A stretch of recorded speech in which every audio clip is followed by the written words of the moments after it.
up, y'all? It's your girl Kanisha Latrell, and I am back with another video. As you can tell by the title, I am doing a labor and delivery story time. Yes, it's been about 2 years since I gave birth, but I was like, why not do a story time on it? So without further ado, don't forget to like, comment, and subscribe, and turn on that notification bell to be notified when I drop a new video. Yeah, other than that, let's go ahead and get right into the video. My original due date was supposed to be January 5th, 2018. And being that this was my first pregnancy, I guess they say that you come on their original due date. Sometimes it's like a couple days later afterwards or whatever.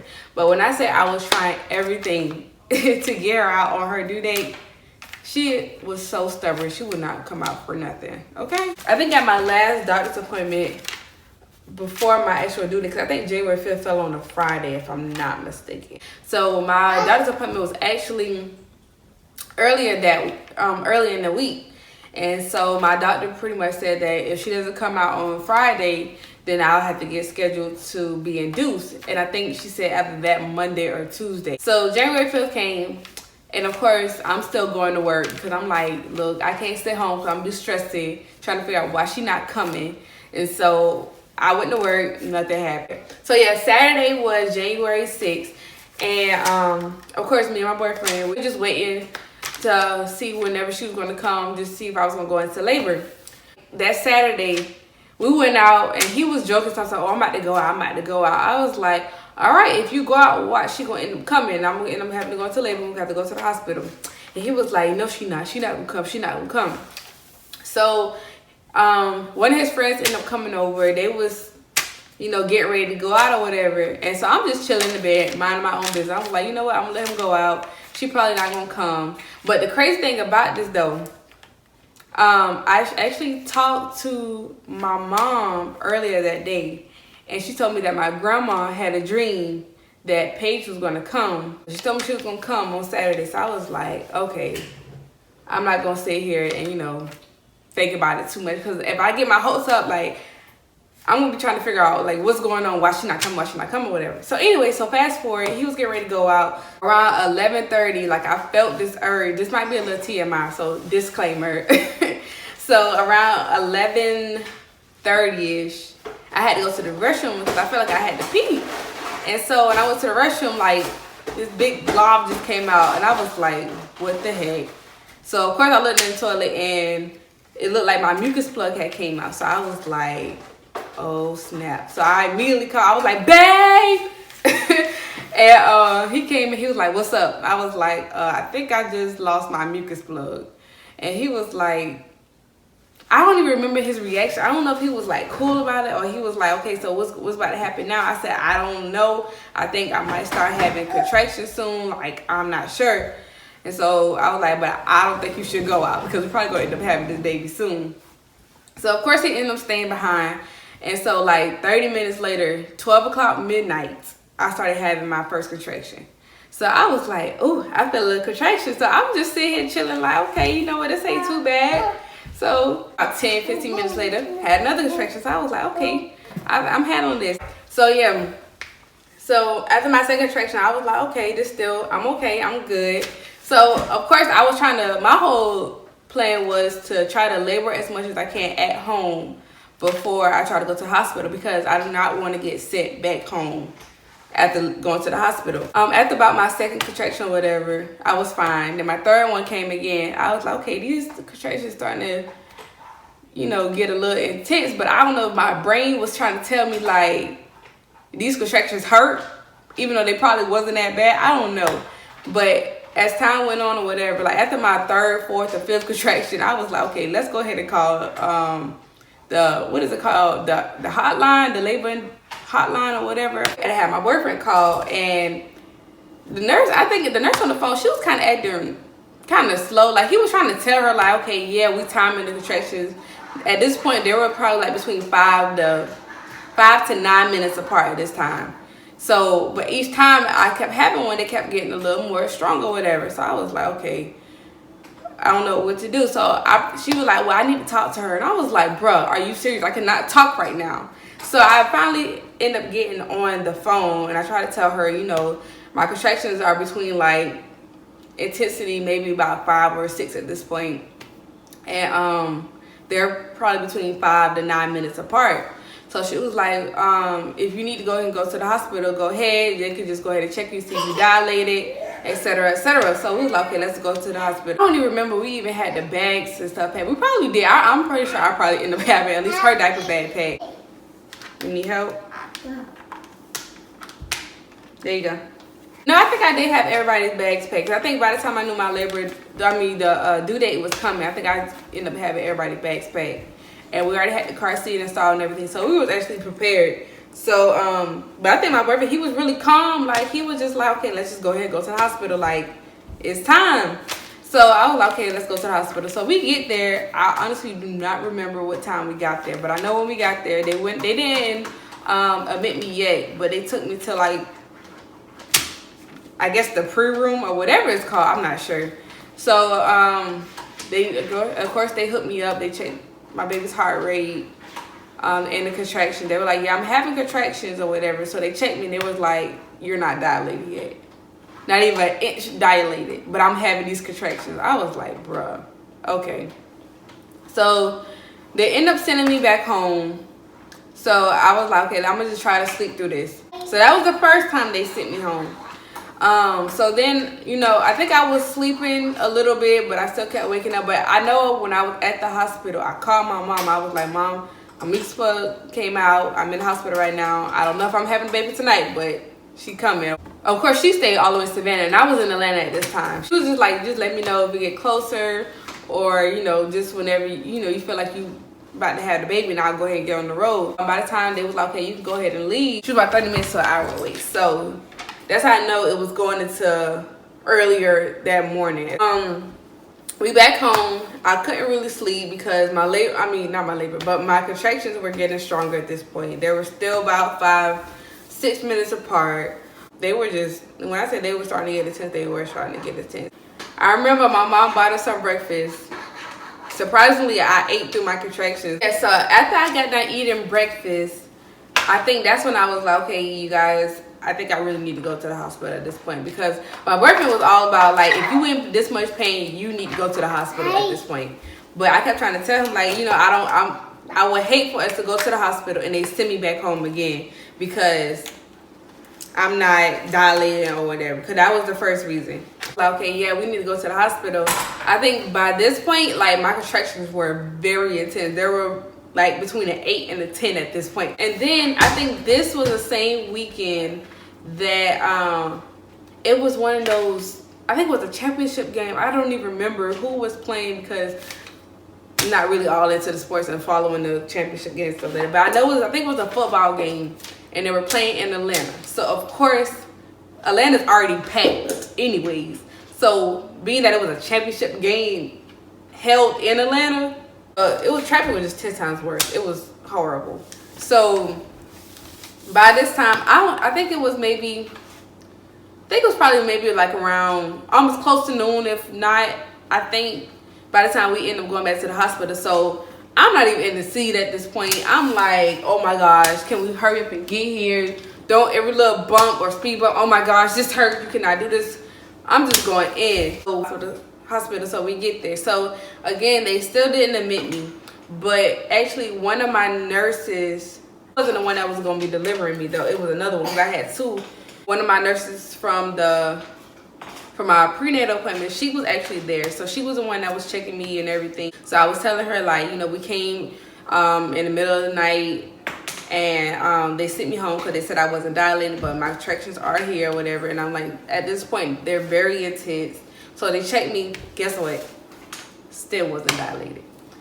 When I say my contractions were horrible, I was like, are you serious? Like, I'm not dilated. Like, what could I possibly do to get dilated at this point? I never felt that type of pain before in my life. Like, it was, I don't even know. I think she suggested walking. So me and my boyfriend, we probably walked, I don't even know how many times. But everybody labors differently. But this is just my experience. So not everybody's going to go through the same experience. But, you know, after walking for maybe, I'll say probably about 30 minutes or so, they told me I still wasn't dilated. I was still probably about, I don't know if I was 1 centimeter dilated yet. I don't even think I was. But after all that walking I did, she did tell me that my cervix was softening up. So that means I probably would have started dilating soon.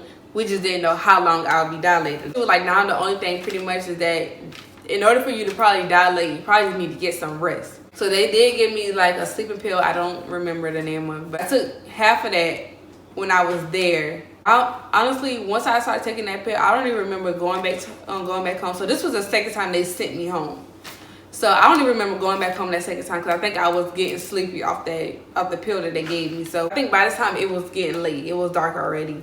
And I remember I tried to go to sleep, and during this time is when my boyfriend and my mom was saying that I was pretty much being mean to them because of how intense my contraction was. When I told her, I said I honestly do not remember during that time. Like, and my mom said I was acting delirious at this point because me being sleepy and trying to take that pill and having contractions, like my mind, brain, everything was just all over the place. So they said I was being mean, but I honestly didn't remember. And I just remember like they was there. They were trying to help me out. My boyfriend kept saying, he was like, let's just go to the hospital. Let's go to the hospital. And I was like, no. I remember just saying this. I was like, no, I don't want to go back to the hospital because they're going to send me back home. I don't want to go back home. I just want to have this baby. Like, I know I probably was just going in, but I wasn't trying to be mean. I was just like, no, I'm just trying to get some rest, something. I just want to, be dilated. I did try to go to sleep. But I was sleeping fine at one point. Then in my dream, it's like something crazy would happen that caused me pain in my dream, and every time I would wake up or whatever that pain was in my dream was actually a real contraction that I was having. So I would wake up every time. So it got to the point where I was like, I can't take this no more. Like, we got to go to the hospital. So my actual OB nurse, she was like, okay, next time you come here, because I told her that I already got sent home once already, and this was my second time getting sent home. So she was like, okay, next time you come in here, we're gonna go ahead and just admit you to the hospital, because she said there's no point for you we keep sending you home and your contractions are this bad at this point. I'm thinking like, okay, I'm contracting this bad. I try to get some rest. I'm like, I know for a fact that I'm dilated. Like, I have to be dilated at this point. Get to the hospital for the third time. They check me. Oh, you're still not dilated yet.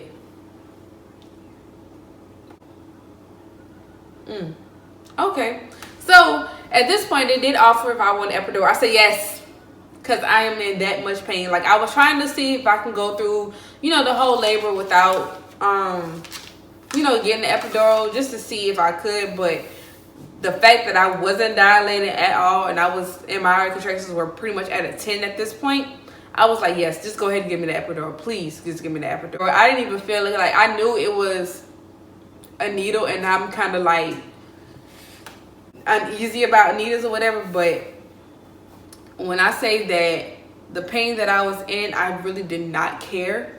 Like, I didn't even feel, or me even getting the epidural, I did not feel it at all. As soon as I had the epidural, I kid you not, maybe about 5-10 minutes later, I was out. I remember, the last thing I remember before going to sleep, my boyfriend's mom and sister came in. And I remember him saying, yeah, she just had an epidural not too long ago, and I think she's about to fall asleep. That was the last thing I remember, and I was out for the rest of the night. Like, I was asleep, like gone sleep. I woke up around maybe 6-ish, I think. 6:30. I was up, like, full of energy at this point. I was like, I feel fine now. I remember looking at my boyfriend. He was knocked out too on the couch. So I was like, well, I'm gonna just let everybody get their rest. Like, I'm fine at this point. One of the nurses came in and she checked me. She thought my water had broke. Like, she didn't check me to see if I was dilated, but she checked the little pad I guess I was laying on. She felt that it was wet, and so she was like, your water broke. And I was like, oh, it did? Like, I didn't even feel nothing. I was like, okay. And so I'm texting people like, I think I'm about to have a baby soon. They said my water just broke, I'm about to probably have a baby. So my actual OB nurse from earlier that day, she came in probably like a little after 7 o'clock or whatever. And she was like, oh, your water did not break. But she said, but you are 10 centimeters dilated at this point. So I was like, oh, great, perfect. So like all I needed was literally some rest in order for me to dilate. And I was like, seriously. Honestly, I tried to sleep, try to get some rest, but I guess being that this is my first pregnancy and my mind was all over the place, like I really couldn't get any rest. So I would say probably like around 7:30 is when she broke my water. She told me that I was gonna have another nurse. So this was another OB nurse that I actually seen during my prenatal appointment. So she said that they're getting ready to switch, and she'll be the one that be delivering you. So I was familiar with both of them because I had prenatal appointments with both of them. And she broke my water around 7:30 a.m. January 8th. And so around 8 o'clock is when the nurse came in, my other nurse came in and was like, yeah, you're 10 centimeters ready. By this point, I forgot that I could press the button to, you know, get more of the epidural. So I was starting to feel my contractions, and I was like, where's this nurse at? I think I need to push. I don't know. Go ahead and get the show on the road. So she probably came in around 8 o'clock, and she was like, okay, you ready to go ahead and push? It's time to go ahead and have this baby. I was like, yes, I'm ready. So, you want more? 1 second. So I'm back. So again, around 8 o'clock, my second nurse came in. So she was like, okay, let's go ahead and get ready to push. So honestly, I don't remember how many times I pushed, but she pretty much came out fast because, okay, I'm ready for this baby to come out. Y'all telling me how to push. The first time I kind of messed up because I was like, I don't know how to push. But then after the second time I got it, I was like, oh, she's coming out. Every time they kept saying, she right here, she right here. I see her, I see her. I wanted to keep pushing. When I think it was, what is it, 10 seconds? They count. I wanted to keep going till I got her out because I was ready for her to come out. It only took me 12 minutes to push her out. So she was born at 8:12 a.m. She was 6 pounds, 8.2 ounces at 20 inches long with a head full of hair. And Paige Malacune was born at that point. My little munchkin, she was born. And when I say like, it was amazing. I was so shocked that I literally just pushed out a whole human being. Like, it's so crazy. And yeah, it's crazy. This is the first time I actually told this story, and it's been like 2 years. It's crazy, but just thinking back on it, it was definitely an experience. She's going on 2. I have a whole toddler right now, and it's crazy, but just reflecting and just telling the story all over again, it's like I still remember everything verbatim, other than the parts where I was delusional and not really knowing what was going on. But at the time at the hospital, it was fine. It wasn't bad. I think I was just anticipating going home. I was ready to go home after the first night. I'm like, okay, what's going on? Like, at this point, y'all trying to get our money. But I was ready to go home. And by the time the day of for us to come home, I think that's when it really hit me like, oh my gosh, I'm taking a baby home. And I was so scared out of my mind taking this whole baby home. But we made it. I'm still here. Still going strong with my toddler. I'm about to go ahead and put her down to go to bed. So I'm going to go ahead and wrap up here. Thank you guys so much for tuning in. Don't forget to like, comment, and subscribe. And don't forget to turn on the notification bell for more videos. And just thank you guys so much.